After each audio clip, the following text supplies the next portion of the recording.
बिजली के बिलों में रिलीफ क्या मिलेगा या नहीं मिलेगा, इस बारे में बात करेंगे। देखें कि निगरान वज़ीर आज़म ने बिल्कुल ऐलान कर दिया है कि अगले 48 घंटे के अंदर जनाब रिलीफ का, उसकी तफसीलात का ऐलान कर दिया जाएगा।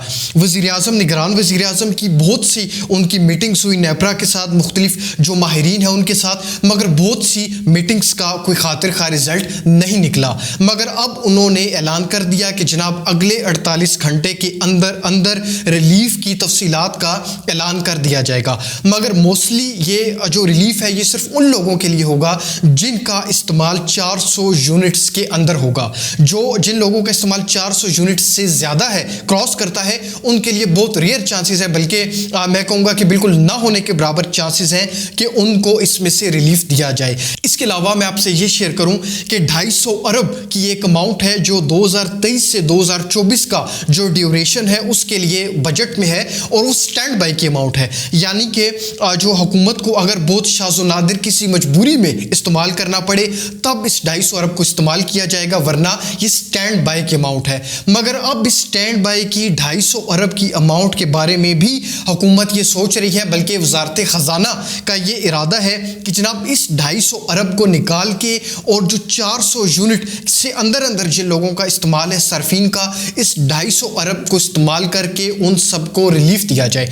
अच्छा, मैं आपसे ये जिक्र करूं कि जो उनको रिलीफ दिया जा रहा है, जो उनकी अमाउंट को, उनकी बिजली के बिल की अमाउंट को कम किया जा रहा है, एक तो ये बात हो गई। इसके अलावा ये है कि उनको बिल अदा करने में उनके लिए आसानी कर रहे हैं कि जनाब आप किस्तों में जो है इसको अदा कर दें। अब ये दोनों जो चीज़ें हैं, एक ये कि उनको रिलीफ दिया जाए, उनकी अमाउंट को कम किया जाए, और नंबर 2 ये कि उनको जो अदायगी का मरहला है उसको किस्तवार कर दिया जाए। इन दोनों चीज़ों के लिए इजाज़त ली जाएगी IMF से। IMF के सामने ये चीज़ रखी जाएगी, कोई भी चीज़ अपनी तरफ से नहीं होगी। आप याद रखिएगा, ये जो चीज़ के अमाउंट हम इतनी कम करना चाह रहे हैं, बिल की जो बोझ है, जो अमाउंट है, उसको हम पर यूनिट इतना कम करें, इसके बारे में भी IMF के सामने जनाब तहरीरी बात पेश होगी कि जनाब हम ये चाह रहे हैं। उसके बाद वो अपना रिस्पॉन्स देंगे, उनके रिस्पॉन्स के बाद डिसाइड होगा कि जनाब करना क्या है। इसके अलावा इवन ये तो बात है अमाउंट के कम करने की, आप इसको छोड़ दें, यहाँ तक कि जो किस्तवार का मरला है कि जनाब हम जो बिल लेंगे अवाम से, सार्फिन से, वो किस्तवार किया जाए, उसके लिए भी IMF के सामने तहरीरी तौर पे हम पेश करेंगे कि जनाब हम ये चाह रहे हैं कि अपने सार्फिन से जो है वो किस्तवार उनसे हम बिल ले लें, जो उनकी टोटल अमाउंट है।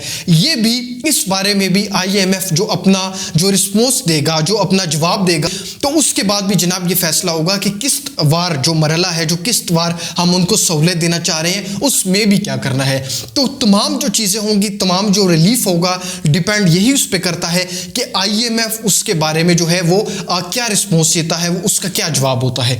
क्योंकि आपको मालूम होगा कि जो ये बिजली के बिल बड़े हैं, जो इनमें जो सारा इजाफा हुआ है, वो हुआ भी तो IMF की वजह से था।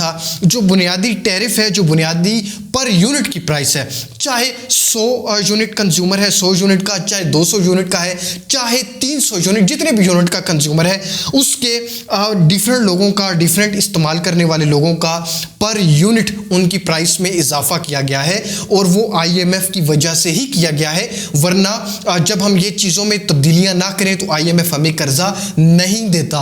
अब जब ये सारी चीज़ें हुई IMF की वजह से हैं, तो इनमें जो तब्दीली होगी, इवन कि मैंने आपसे जिक्र किया कि बिल की जो अमाउंट है उसको कम करना तो आप छोड़ दें, जो किस्तवार का मरला है कि जनाब हम सरफीन को किस्त में बिजली अदा करने की सहूलत दे दें, इस बारे में भी IMF इजाज़त देगा, तो तब ये किस्तवार का मरहला होगा, तब सरफीन को इजाज़त होगी कि वो किस्तों में जो है अपने बिजली के बिल को अदा कर दें। जो अमाउंट कम करनी है वो तो बड़ी दूर की बात है। तो कहने का मकसद ये है कि तमाम जो चीज़ें हैं, किसी भी किस्म का जो रिलीफ दिया जाएगा, तमाम तर तफसीलात IMF के सामने पेश की जाएगी कि जनाब हुजूर हम ये काम करने जा रहे हैं। उसके बाद IMF जो कहेगा, जिस तरह कहेगा, तो अगला जो हमारा डिसीजन होगा, जो हमारा रिलीफ होगा, वो टोटली उसके ऊपर डिपेंडेंट है। बहुत शुक्रिया आपका वीडियो देखने का। अगली वीडियो तक के लिए अपना बहुत सा ख्याल रखिएगा, दुआओं में याद रखिएगा, और जाने से पहले चैनल को काइंडली ज़रूर सब्सक्राइब करके फिर जाइएगा। अगली वीडियो तक के लिए मुझे दुआओं में याद रखें, अपना ख्याल रखें, दूसरों का ख्याल रखें। अल्लाह हाफिज़।